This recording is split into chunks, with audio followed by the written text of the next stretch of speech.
नमस्कार दोस्तों, कैसे हैं आप सभी। आशा करता हूं कि आप सभी स्वस्थ होंगे। दोस्तों आज एक बार फिर से एक नए वीडियो में आप सभी का स्वागत है। और आज इस वीडियो में मैं आप लोगों के साथ में क्वेश्चन आंसर का जो पार्ट 2 है वो आप लोगों के साथ में डिस्कस करूंगा भाई।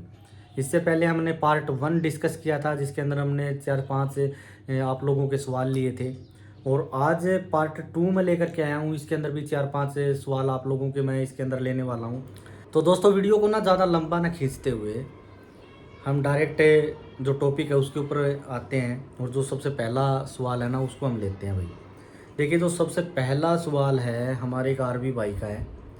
और जो भाई का जो सवाल है वो है कि भैया हमें बार बार यूरिन इन्फेक्शन होता है, और जब भी हम दवाई लेते हैं तो उसके बाद में जो हमारा यूरिन इन्फेक्शन है एक बार ठीक हो जाता है, लेकिन जैसे ही मेडिसिन बंद होती है तो उसके बाद दोबारा से मेरे को यूरिन इन्फेक्शन हो जाता है। तो इसके बारे में कुछ वो जानना चाहते हैं। देखिए दोस्तों, जो यूरिन इन्फेक्शन है ये अक्सर जब हम कॉमन वॉशरूम या फिर पब्लिक टॉयलेट यूज़ करते हैं उस टाइम में हमें होने का जो रिस्क है वो बढ़ता है। जब मेरा किडनी ट्रांसप्लांट हुआ तो किडनी ट्रांसप्लांट के 1 साल बाद मैंने ज़्यादा नहीं 4-5 बार पब्लिक टॉयलेट यूज़ किया था, जिसकी वजह से मेरे को यूरिन इन्फेक्शन हो गया था। और उसके बाद मेरा 7 दिन तक डॉक्टर ने ट्रीटमेंट चलाया था। और ट्रीटमेंट 7 दिन का ट्रीटमेंट पूरा होने के बाद में डॉक्टर ने मेरी रिपोर्ट दोबारा से करवाई। और जब रिपोर्ट करवाई तो रिपोर्ट के अंदर जो मेरा इन्फेक्शन था वो नील हो गया था। लेकिन उसके बाद भी 3 दिन तक मेरा जो है ट्रीटमेंट डॉक्टर ने चलाया था। उसके बाद मेरा जो है ट्रीटमेंट डॉक्टर ने बंद किया था। अगर आपको बार बार यूरिन में इन्फेक्शन हो रहा है तो आपको 2-3 चीज़ें हैं जो ध्यान में रखनी है। सबसे पहला तो आपको क्या करना है कि आपका जो डॉक्टर है, यूरोलॉजिस्ट जो आपके हैं, उनसे इसका एक प्रॉपर तरीके से कंप्लीट ट्रीटमेंट आप लें भाई, ठीक है। इसके अलावा आप अगर पब्लिक टॉयलेट या पब्लिक वॉशरूम यूज़ कर रहे हैं तो उसको आप यूज़ करना बंद कर दें।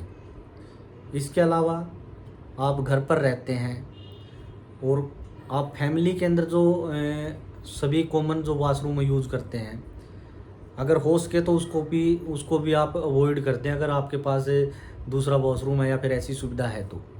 अगर ऐसा आप नहीं कर पा रहे हैं, आपके पास दूसरी कोई सुविधा नहीं है, तो कोशिश करें कि भाई आपका जो वॉशरूम है हमेशा क्लीन रहे।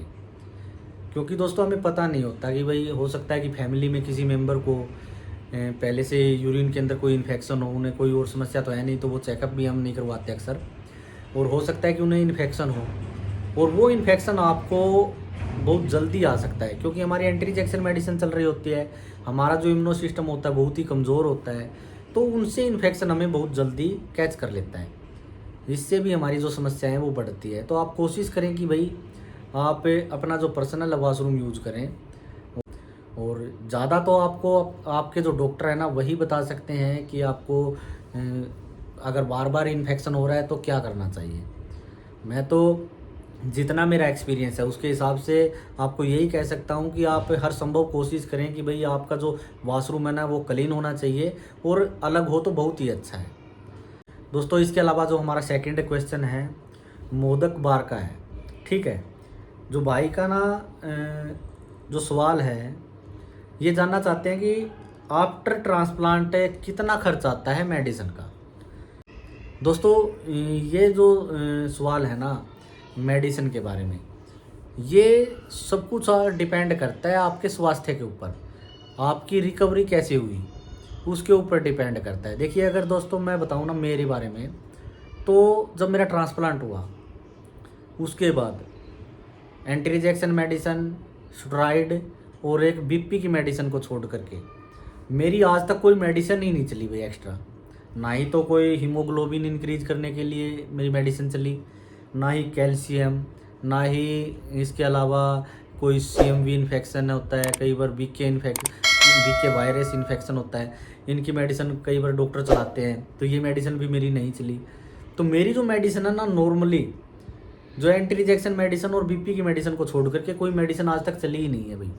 और इसकी जो डोज है स्टार्टिंग में थोड़ी ज़्यादा थी, लेकिन जैसे जैसे टाइम बीतता जैसे 3 महीने का रिकवरी पीरियड जिसको हम बोलते हैं, उसके बाद में थोड़ी सी मेडिसिन की डोज कम हो गई, 6 महीने बाद थोड़ी सी और कम हो गई, साल के बाद थोड़ी और कम हो गई, और आज के टाइम तो मैं नाम मात्र की मेडिसिन ले रहा हूँ। और ये सब कुछ डिपेंड करता है कि आपकी रिपोर्ट कैसी आती है। और जो मेडिसिन है अलग अलग कंपनी की हो सकती है, अलग अलग उनके एमआरपी हो सकते हैं, और ये तो सब कुछ डिपेंड आपकी फार्मेसी और आपके डॉक्टर के ऊपर करता है कि आपकी कौन सी मेडिसिन वो चलाते हैं। लेकिन अगर आप चाहते हैं कि आपकी मेडिसिन का जो खर्चा है ना वो कम से कम आए, तो आपको हर संभव कोशिश करनी पड़ेगी कि भाई आपकी जो रिकवरी है ना वो बेहतर से बेहतर हो, आपको किसी तरह का इन्फेक्शन ना हो, हर तरह से और हर संभव कोशिश करें कि अपने आप को इन्फेक्शन से बचा करके रखें। और अगर आप हेल्दी डाइट प्लान फॉलो करते हैं तो आपकी बॉडी की रिकवरी है वो बहुत ही अच्छी होती है, और धीरे धीरे करके आपकी जो मेडिसिन है ना वो कम हो जाती है। स्टार्टिंग की अगर हम बात करें तो 9-10 हज़ार रुपये की आपकी मेडिसिन आती है, लेकिन जैसे जैसे टाइम बीतेगा, अगर आपको किसी तरह का कोई इन्फेक्शन नहीं होता है तो नॉर्मल से नॉर्मल जैसे 2-3-4-5 हज़ार रुपये तक ये आपकी मेडिसिन का खर्च रहता ही है। वो दोस्तों इसके अलावा इनका एक और सवाल भी है कि डाइट में क्या खाना चाहिए। देखिए दोस्त, जब आपका ट्रांसप्लांट हुआ तो उस टाइम पर आपके डॉक्टर ने एक डाइट प्लान आपको बना करके दिया होगा, उसके अनुसार आपको चलना है। और जैसे जैसे टाइम बीतता है वैसे वैसे हमारे जो डॉक्टर होते हैं ना वो डाइट के अंदर भी चेंजिंग करवाते रहते हैं।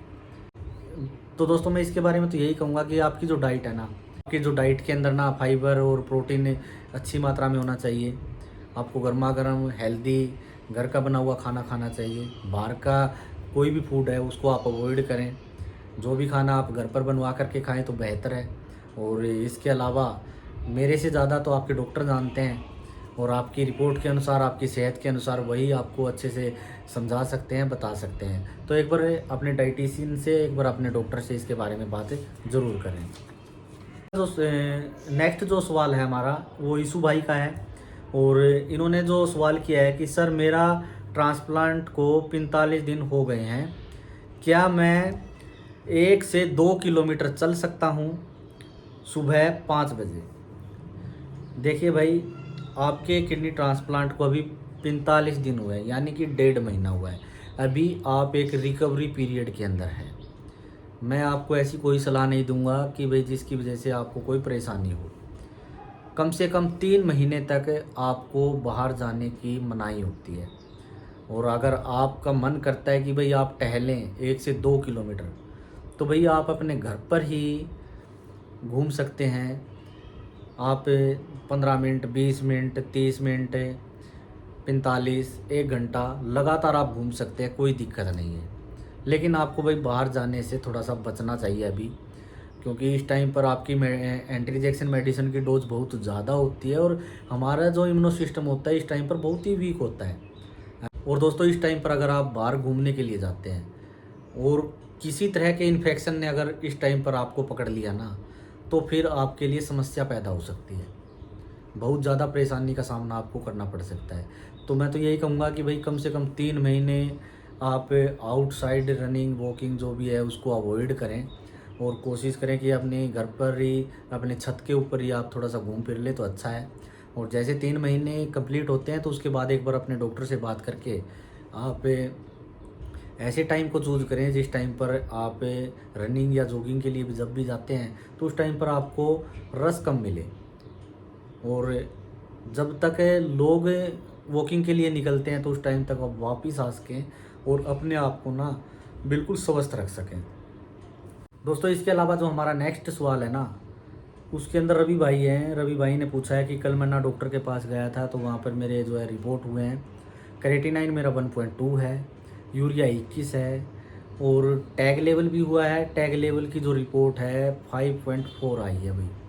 और किडनी ट्रांसप्लांट को ना 1 साल और 3 महीने कंप्लीट हो चुके हैं। तो रवि भाई आपकी जो रिपोर्ट है ना वो बहुत ही अच्छी है भाई। क्रेटिनाइन नॉर्मल है, यूरिया नॉर्मल है, और टैग लेवल भी बिल्कुल लेवल के अंदर है। टैग हमारा 4 to 6 होना चाहिए 1 ईयर के बाद, और आपका जो है 5.4 है, तो बिल्कुल नॉर्मल है, कोई टेंशन की बात नहीं है। क्रेटिनाइन 1.2 है, यूरिया 21 है। अगर आप क्रेटिनाइन के बारे में थोड़ा बहुत सोच रहे हैं तो इसको आप कम करना चाहते हैं तो इसके लिए थोड़ा सा पानी आप बढ़ा दें, ये थोड़ा और नीचे आ जाएगा। और इसके अलावा आप मेडिसिन टाइम टू टाइम लें, फॉलोअप के लिए टाइम टू टाइम डॉक्टर के पास आते जाते रहें, और ज़्यादा इसके बारे में सोचने की ज़रूरत नहीं है, 1 नंबर की आपकी रिपोर्ट है। और दोस्तों, आज का जो वीडियो है मैं इसको भी यहीं समाप्त करना चाहूँगा। और वीडियो से संबंधित अगर आपके कोई भी सवाल या सुझाव है जो आप हमारे साथ साझा करना चाहते हैं तो कमेंट्स ज़रूर करें। जल्द ही एक नए टॉपिक के साथ एक नया एक्सपीरियंस लेकर के आप लोगों से दोबारा मुलाकात होगी। तो तब तक के लिए ना मुझे दे इजाज़त। नमस्कार।